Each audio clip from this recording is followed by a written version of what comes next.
This is section 6.5, guided notes, solving quadratic equations by factoring. The objectives for this section is recognize the appropriate method for factoring a polynomial and use a general strategy for factoring a polynomial. And below this we have the strategies for factoring. The first thing you always do is take out the greatest common factor. That's always number one. If you can take out the greatest common factor, you do that first. If there's no greatest common factor, then you'd move to part two, or after you take out the greatest common factor, you'd move to part two. And you look at, in part two here, move this up a little. You have to make a decision after you take out the greatest common factor. You want to see if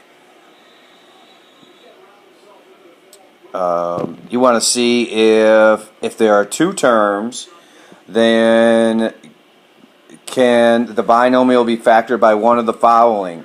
It could be either an a squared minus b squared, could be an a cubed plus b cubed, or it could be an a cubed minus b cubed. So after you take out the greatest common factor, or if there is no greatest common factor, you want to see if you can do any of these. If it's not two terms, then you want to look to see if it's a trinomial. If it's a trinomial, this here says check for perfect square trinomials.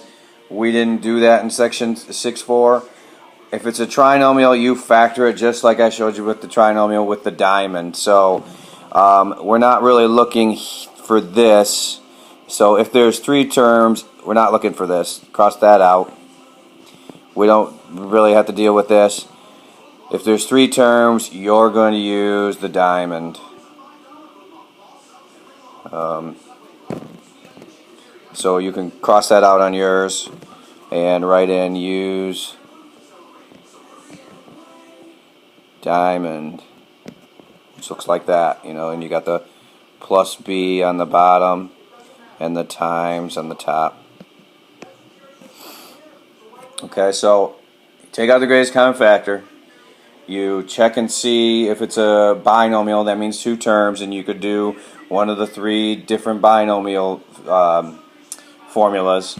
And if it's not a binomial and it's a trinomial, you want to use the diamond and factor that trinomial. So again, this part,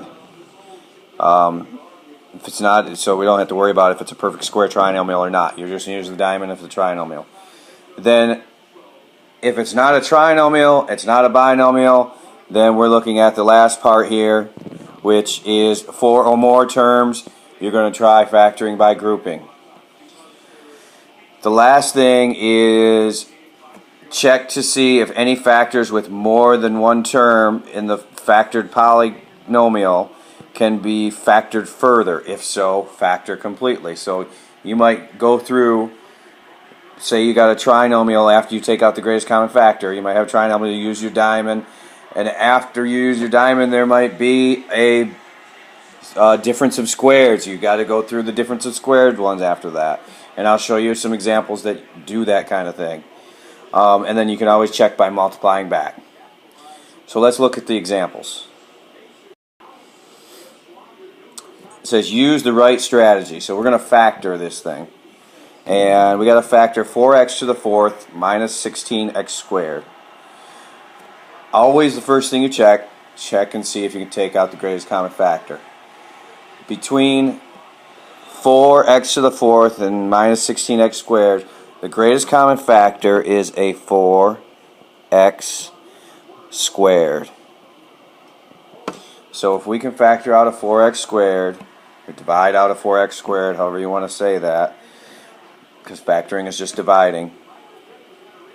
Factoring out the greatest common factor is just dividing.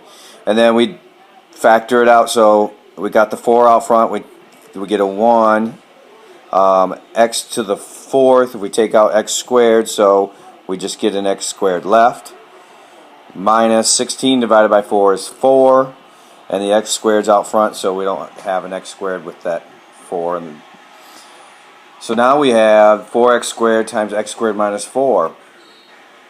we still have to check to see if there's anything else we can factor.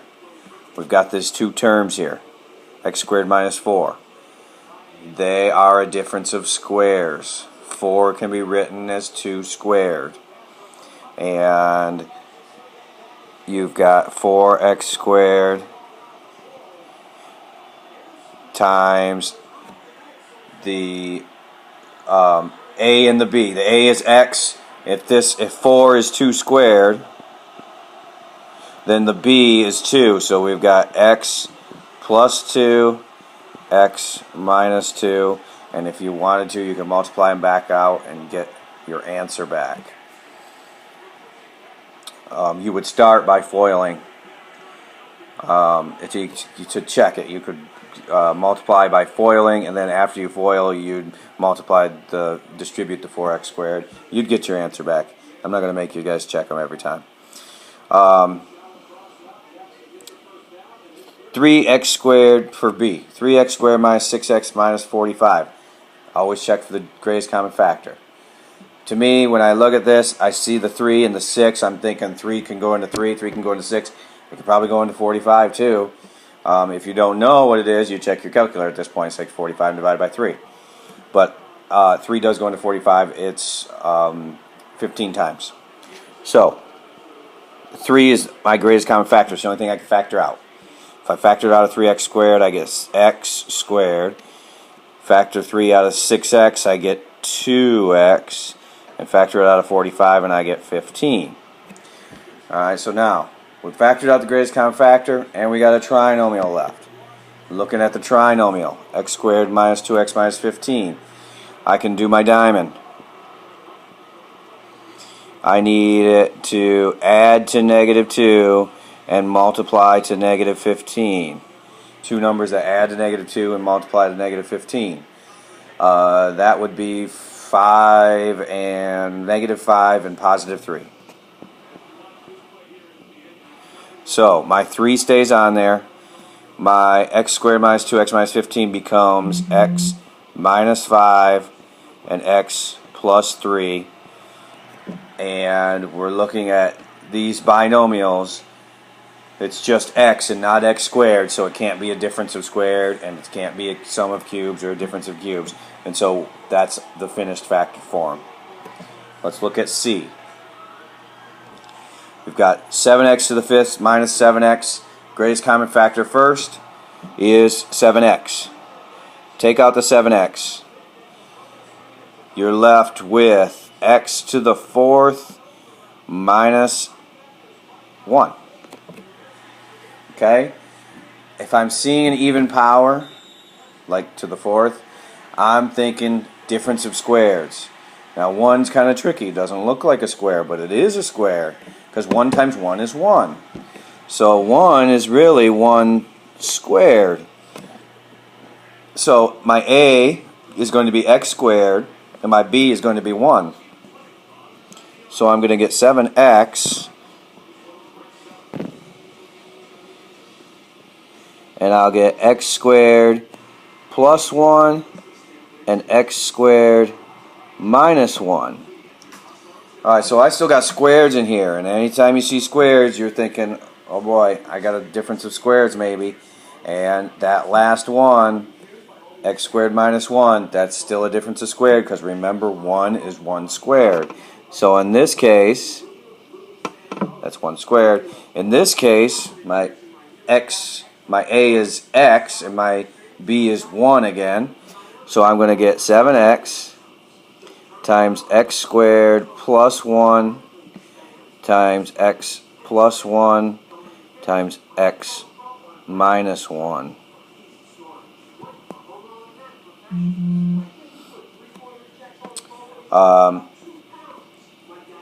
X squared plus 1. You're still seeing a squared.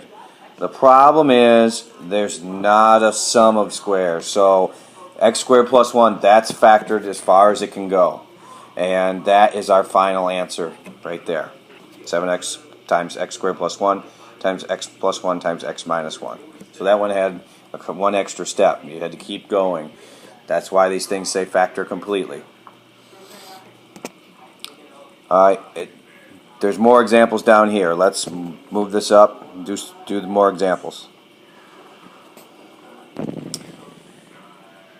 X cubed minus 5x squared minus 4x plus 20. We got to factor it.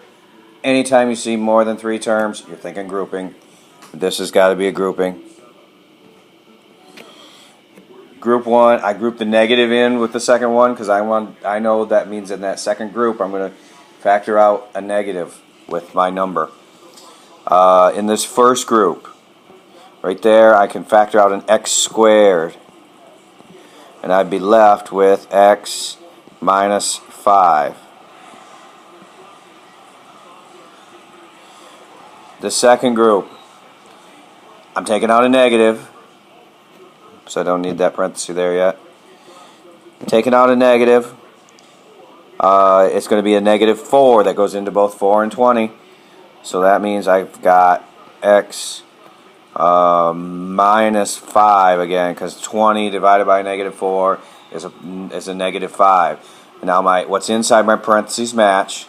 I'm left with x squared minus 4 times x minus 5. Now I'm looking at this. I see x squared minus 4. If I see a squared and I see a minus behind it, 2 terms, I'm thinking difference of squares again. Difference of squares comes to a plus b times a minus b. 4 is really 2 squared, so that means that b is 2 and a is x. So we got x plus 2, x minus 2, and x minus 5. I don't have any squares, I don't have any cubes, all binomials, so we're all done. Let's look at b. 3 terms. Always start with the greatest common factor. So we've got an x, and I'm thinking 2 goes into 72. I know it goes into 24, that's 12, that's pretty easy. 72, you can cut it, it's even, so 2 goes into 72. It's going to be 36. So I can take out a 2x, and I'm going to get x squared in front for the 2x cubed when I take out 2x. For negative 24x squared, I'll get 12 minus 12 x. And for plus 72x, I would get, dividing by 2, the x goes out front, I would get 36.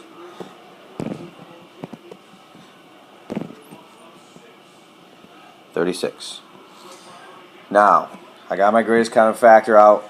I have a trinomial left over. You're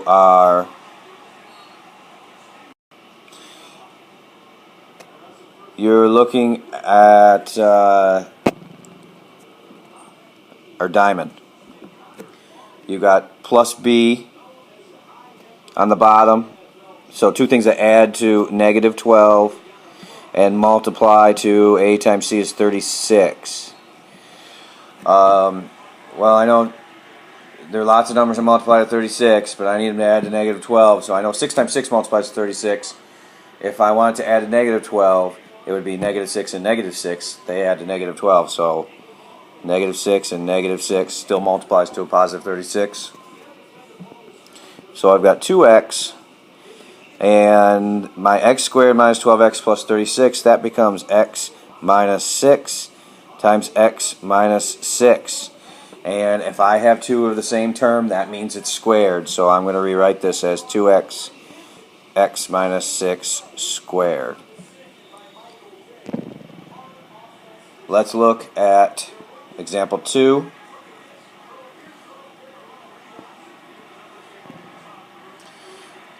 We have 3x to the 5th plus 24x squared. 3 goes into 3 and 24. And I know I can take out x squared. That's all my greatest common factor. Factor out the greatest common factor first. So if I have my 3x squared here, what's left when I factor that out is 3, no, not 3, sorry. It's just x cubed, and plus 3 goes into 24 8 times, and the x squared goes out front. So now I got 3x squared times x cubed plus 8. If you see a cubed, you're thinking sum or difference of cubes. You've got the formula to use with that. So I'll rewrite my 3x squared. My a, so this is sum of two cubes. That means it's going to be a plus b. My a is x and my b is 2 because 2 cubed makes 8. So plus 2. And then I've got a squared, so that would be x squared minus a times b, which would be x times 2, or we say that is 2x, and plus b squared, but b is 2, so 2 squared, which is 4. And that's our answer for example 2. That's all for this section. No checkpoints this time. I will give you your homework tomorrow.